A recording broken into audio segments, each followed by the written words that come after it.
2 Corinthians 10, the Living Bible, recorded from Texas Creek, Colorado, on a camping trip.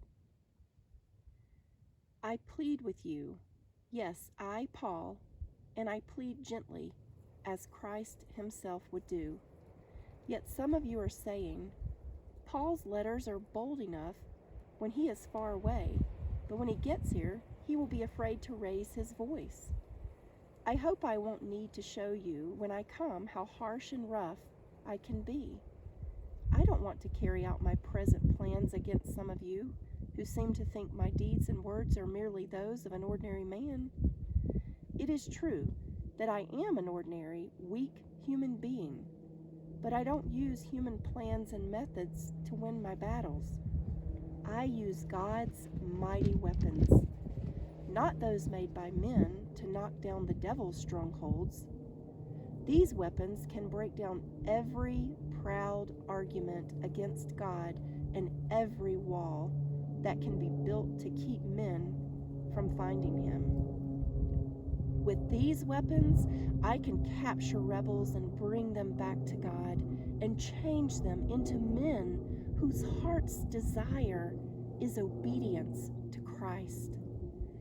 I will use these weapons against every rebel who remains after I first use them on you yourselves and you surrender to Christ. The trouble with you is that you look at me and I seem weak and powerless, but you don't look beneath the surface. Yet if anyone can claim the power and authority of Christ, I certainly can. I may seem to be boasting more than I should about my authority over you, authority to help you, not to hurt you, but I shall make good every claim. I say this so that you will not think I am just blustering when I scold you in my letters. Don't bother about his letters, some say. He sounds big, but it's all noise.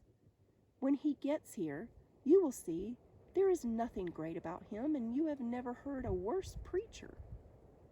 This time, my personal presence is going to be just as rough on you as my letters are.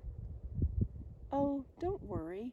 I wouldn't dare say that I am as wonderful as these other men who tell you how good they are. Their trouble is that they are only comparing themselves with each other and measuring themselves against their own little ideas. What stupidity! But we will not boast of authority we do not have.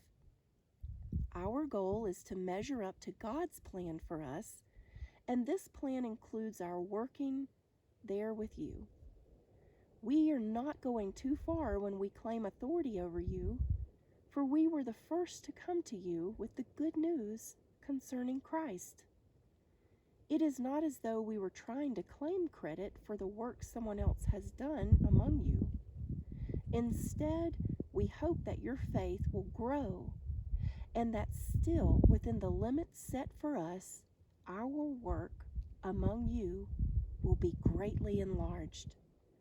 After that, we will be able to preach the good news to other cities that are far beyond you, where no one else is working. Then there will be no question about being in someone else's field. As the scriptures say, if anyone is going to boast, let him boast about what the Lord has done and not about himself. When someone boasts about himself and how well he has done, it doesn't count for much. But when the Lord commands him, that's different.